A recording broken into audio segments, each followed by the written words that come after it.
যদিহে কোনো ব্যক্তিয়ে পিতৃ মাতৃ ভাই ভনী ভাৰতীয় বুলি দাবী কৰে তেন্তে সেইসকল লোকে বিদেশী ন্যায়াধিকৰণৰ শুনানিৰ সময়ত ন্যায্য নথি পত্ৰ যোগান ধৰি নিজকে ভাৰতীয় নাগৰিক বুলি প্ৰতিপন্ন কৰিব লাগিব।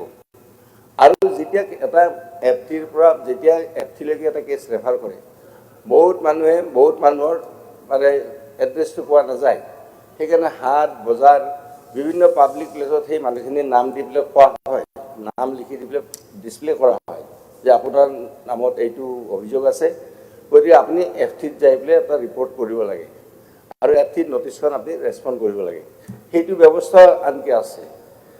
গতিকে এই গোটেইখিনি ব্যৱস্থাৰ ভিতৰত আমাৰ যিখিনি মানুহ ভাবিছে যে মোৰ ক্ষেত্ৰত ইনজাষ্টিছ হৈছে, তো তেওঁলোকৰ জাষ্টিছ পোৱাৰ কাৰণে, তেওঁলোকৰ প্ৰতিপক্ষ সমৰ্থন কৰাৰ কাৰণে তেওঁলোকৰ সকলোখিনি সুবিধা এফটিতো আছে।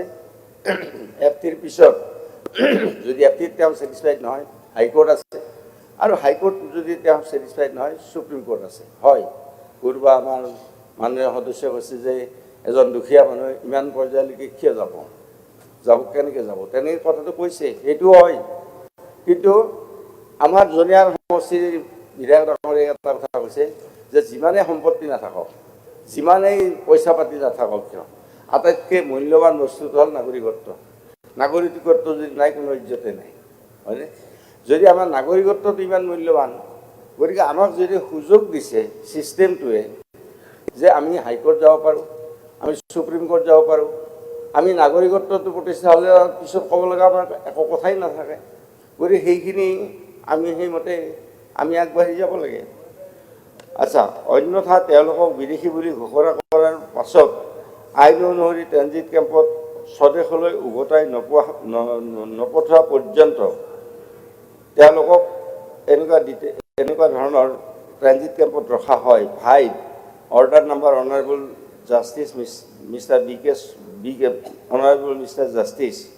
B K Sharma in writ petition C number 7036/2005 dated 31/1/2014 যোৱা দুমাহত ডিচেম্বৰৰ যোৱা দুমাহত 1 ডিচেম্বৰ to 2024 30 জানুৱাৰী 2025 অসমৰ বিভিন্ন প্ৰান্তৰ পৰা বিদেশী বুলি ঘোষিত আৰু ট্ৰেনজিট কেম্পত থকা লোকৰ তালিকা আমি ইয়াত গাঁঠি দিছোঁ। যে ইয়াতে কোনো গাঁঠি দিয়াৰ উদ্দেশ্যটো এইটোৱেই যে ইয়াতে কোনো হিন্দু মুছলমান বুলি কথা নাই।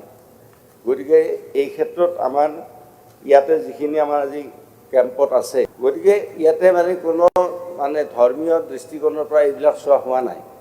এতিয়া আমাৰ মুঠ আমাৰ মাটিয়া যিটো আমাৰ ট্ৰেনজিট কেম্প, তাতে আমাৰ 260 আমাৰ বৰ্তমান মানুহ আছে, ইনমেটছ আছে।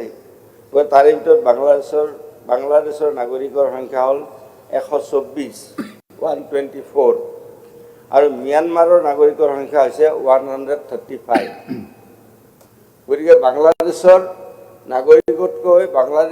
নাগৰিকতকৈ ম্যানমাৰৰ নাগৰিকৰ সংখ্যা বেছি, 135, আৰু সেনেগালৰ পৰা অহা নাগৰিকৰ সংখ্যা হৈছে এজন, হয়তো টোটেল 260।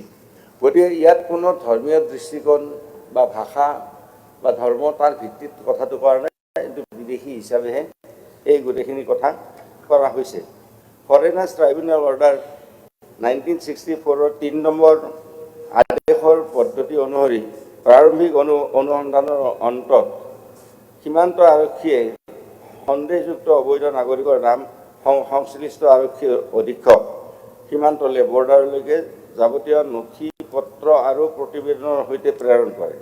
মই সেইখিনি কথা অলপ আগতে কৈছোঁ আপোনালোকক যে এনেই নপঠায়, তাৰ তথ্য বা যিখিনি ডকুমেণ্ট ছাপৰ্টিং ডকুমেণ্ট সেইখিনি লাগিলেহে পঠিয়াব পাৰিব।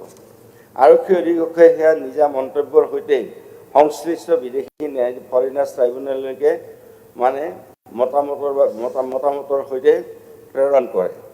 বিদেশী ন্যায়াধিকৰণে ফৰেনাৰ্ছ এক্ট 1946, যিটো আমাৰ চেঙা সমষ্টিৰ বিধায়কে উল্লেখ কৰিছে, ফৰেনাৰ্ছ এক্ট 1946। গতিকে ফৰেনাৰ্ছ এক্ট 1946 আৰু ফৰেনাৰ্ছ ট্ৰাইব্যুনেল অৰ্ডাৰ 1964 গতিকে এই তাৰে তিনি নম্বৰ আদেশ মতে গোচৰ নিষ্পত্তিৰ স্বাৰ্থত